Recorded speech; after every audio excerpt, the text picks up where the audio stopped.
नमस्कार।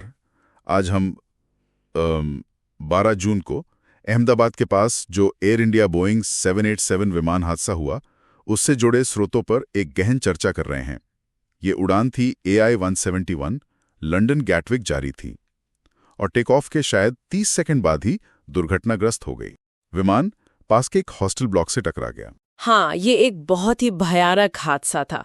विमान में 242 लोग थे, 230 यात्री और 12 क्रू सदस्य। इनमें से 241 की मौत हो गई, सिर्फ एक यात्री ही बच पाया। और जमीन पर भी कम से कम 19 लोगों की जान गई और 60 से ज्यादा घायल हुए। ये वाकई दिल दहला देने वाला है। और जैसा कि पता चल रहा है, ये बोइंग 787 ड्रीमलाइनर से जुड़ा पहला घातक हादसा है। बिल्कुल, और एक दशक से ज्यादा समय में भारत की सबसे भीषण विमानन आपदा भी। इसके जो मायने हैं वो बोइंग की प्रतिष्ठा, एयर इंडिया के संचालन और पूरी वैश्विक विमानन सुरक्षा तक जाते हैं। सही कहा। तो चलिए, जो जानकारी अब तक उपलब्ध है उसे खंगालते हैं, समझते हैं कि जांच में क्या चल रहा है। सुना है कि विमान के दोनों ब्लैक बॉक्स मिल गए हैं। हाँ, ये अच्छी खबर है। कॉकपिट वॉइस रिकॉर्डर यानी CVR और फ्लाइट डेटा रिकॉर्डर यानी FDR दोनों जून के मध्य तक मिल गए थे। उन्हें विश्लेषण के लिए नई दिल्ली भेज दिया गया है और उनसे डेटा निकालने का काम शुरू हो गया है। हाँ, 25 जून के आसपास डेटा निकालने का काम शुरू हुआ। उम्मीद है कि इससे लगभग 88 पैरामीटर्स और कोई 25 घंटे से ज्यादा की कॉकपिट ऑडियो मिलेगी। इससे विमान के आखिरी पलों को समझने में काफी मदद मिलेगी। अच्छा, और क्या? और शुरुआती FDR डेटा से कुछ खास पता चला है? हाँ, एक बहुत ही चौंकाने वाली बात सामने आई है। शुरुआती डेटा ये बताता है कि विमान तेजी से नीचे गिरने से पहले आप सोचिए, सिर्फ 625 फीट की ऊंचाई तक ही पहुंचा था। सिर्फ 625 फीट? टेक ऑफ के तुरंत बाद ये तो बहुत ही कम ऊंचाई है। बिल्कुल, बहुत कम।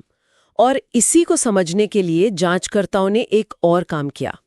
उन्होंने सिमुलेटर में उड़ान की स्थितियों को फिर से बनाया, मतलब जैसे फ्लैप्स, गियर वगैरह की जो सेटिंग्स थी। अच्छा, तो उस सिमुलेशन से क्या पता चला? उससे ये पता चला कि सिर्फ ये सेटिंग्स, मतलब विमान की कॉन्फ़िगरेशन, वो अकेले दुर्घटना का कारण नहीं बन सकती थी।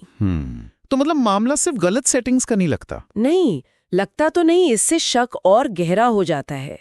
तो फिर जांच किस दिशा में जा रही है? किन कारणों पर ज्यादा ध्यान दिया जा रहा है? देखिए, एक जो प्रमुख परिकल्पना है वो है दोनों इंजनों का अचानक एक साथ फेल हो जाना। दोनों इंजन एक साथ? ये तो बहुत ही दुर्लभ होता है ना? हाँ, असाधारण रूप से दुर्लभ, लेकिन इसे एक संभावित कारण माना जा रहा है। हालांकि और भी थ्योरीज हैं जिन पर काम चल रहा है, जैसे ईंधन में मिलावट का शक या फिर तोड़फोड़ की आशंका। तोड़फोड़ भी? हाँ, नागरिक उड्डयन मंत्री ने खुद पुष्टि की है कि तोड़फोड़ सहित हर कोण से जांच की जा रही है। इसके अलावा रखरखाव में कोई बड़ी चूक या कोई बड़ी इलेक्ट्रिकल या हाइड्रोलिक समस्या, इन सब पर भी विचार हो रहा है। और वो पक्षी के टकराने वाली बात? नहीं, बर्ड स्ट्राइक की आशंका को खारिज कर दिया गया है। ठीक है, तो मतलब हर गंभीर संभावना पर नजर रखी जा रही है। बिल्कुल, और इसी के चलते कुछ कदम भी उठाए गए हैं।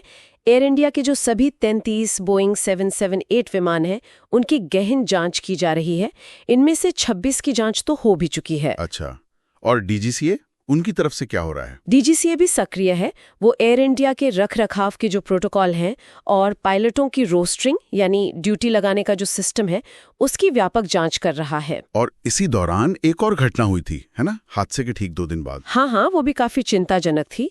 14 जून को एयर इंडिया का ही एक दूसरा विमान था, बोइंग 777, दिल्ली से वियना जा रहा था। उसने हवा में अचानक 900 फीट की गिरावट महसूस की और कॉकपिट में डोंट सिंक और स्टॉल चेतावनियां भी आईं। हाँ, मैंने भी पढ़ा था।